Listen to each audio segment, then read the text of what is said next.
કે ઉદ્યોગની ટ્રાફિક થતી સમસ્યા દૂર કરે. અત્યારે મીઠો ઉદ્યોગ, લિગ્નાઇટ, સાંગી સિમેન્ટ, અલ્ટ્રાટેક એટલા આધાધુનિક ઉદ્યોગો છે. બેન અમારું પહેલા 1.5 કલાકનો રસ્તો હતો, હવે દયા પરથી અહીંયા પહોંચતા 3-4 કલાક લાગે છે. તો એ પ્રોબ્લેમ થાય એવી તમે દરખાસ્ત રાજ્ય સરકારને મોકલજો. અને બેન અમારી ખૂટતી કડી એટલું છે કે હમણાં કચ્છમાં આપણે વિચારી જ ન શકીએ. હાલ જ્યારે ધાર્મિક સ્થળો મંદરસા પાડવામાં આવે છે એ પણ આપને દરખાસ્ત કરીને રોકવા જોઈએ. હમણાં કલેક્ટર સાહેબે ઓર્ડર કરી પ્રમુખ સાહેબ કયો માન્ય થઈ ગયું સાહેબ? કચ્છના 10 તાલુકા છે ને ઉદ્યોગો માટે 4 લાઈન છે, બાકી ગામડા માટે પબ્લિક ટ્રાન્સપોર્ટ માટે ક્યાં પણ એક પણ 4 લાઈન હોય તો કચ્છમાં બતાવો તમે ભાઈ. અત્યારે મુન્દ્રા, માંડવી બધા ઉદ્યોગ માટે છે, તો કચ્છની પ્રજા માટે શું છે? ઓકે, આપણે અધિક સ્થાનેથી લઈ લઈએ છીએ. એનાથી પહેલા આપણું જે 15 પંચનો બેન 15 આપણે જે રજૂઆત આપણે જે રજૂઆત કરી પણ સાંભળો, પછી તમે આગળ મિટિંગ ચલાવો. અમે શું વાત કરી કે કચ્છમાં કોઈ વિચારી ન શકે, અત્યારે તમે 10 સ્થાનેથી લેવાના છીએ, એમાં કઈ મિસ્ટેક હોય ને તો ના, અમે જે વાત કરી સાંભળી તમે જવાબ દીધો ને શું લેવાનું છે એ તો કહેજો.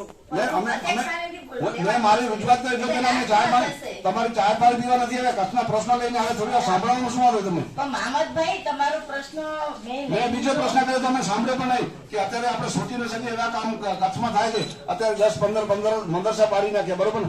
બિનજરૂરી તાલુકા પંચાયતો છે, ગ્રામ પંચાયતો છે, સીધો ઓર્ડર કરી અને અત્યારે 530 બચ્ચા રાખવી પડે છે. આવી ઠંડમાં આગળની કઈક વ્યવસ્થા કરવી જોઈએ ને. સીધો તમે ત્રાટકી પડો. વર્ષોથી માણસો રાજાશાહી જે રહે છે, આવું તો રાજાશાહીમાં નથી બન્યું, એવું લોકશાહીમાં બને છે. જરૂરી છે બેન કે તમે આવી કડકડતી ઠંડીમાં 15 ગામોમાં મંદરસા પાડી અને લોકોને નાના બાળકોને રોડ ઉપર કરી નાખો.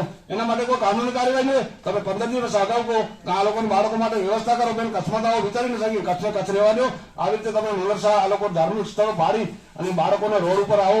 એના માટે બધી વ્યવસ્થા છે લોકશાહીની અંદર. ગ્રામ પંચાયત છે, તાલુકા પંચાયત છે, જિલ્લા પંચાયત છે. બેન તમને પણ ખબર ન હોય એમ તમારા જિલ્લાની અંદર આવી રીતે બેફામ નુકસાન થાય અને કલેક્ટર સાહેબ એમ કહે કે મને તો હવે શું 2 દિવસમાં આવી રીતે અચાનક પાડી દઉં તો વ્યાજબી નથી. બેન હજી પણ કેટલો આ 10-15 ગામોમાં પાડવા નથી, પણ બેન લોકો એના માટે કાનૂની જ્યાં આપણે રોડમાં આવતા હોય બરોબર ને, લેન્ડમાં આવતા હોય તો પાડી નાખો. હવે વર્ષોથી જે માણસો ગામડામાં રહે એમાં આપણે પાડવાથી શું ફાયદો? તમે લાખો કોઈ જમીન જયારે ઉદ્યોગપતિને આપી શકો ત્યારે સ્કૂલ કે મંદરસા માટે આટલી જમીન હોય કે બાળકો પોતાની ધાર્મિક પઢાઈ કરી શકે. બેન આ નુકસાનકારક છે અને કચ્છનું સરભૂત છે નથી, કઈ સારું નહીં છે. આપણો મેસેજ પણ ખોટો જશે આવી રીતે નુકસાન કરી દો. અને અમારી જયારે દયાપરની વાત છે 33 માંથી બેન 11 રિપોર્ટ નથી થતા. મેં હમણાં સાહેબ પાસે રિપોર્ટ લીધા, બરોબર ને? 11 રિપોર્ટ નથી થતા.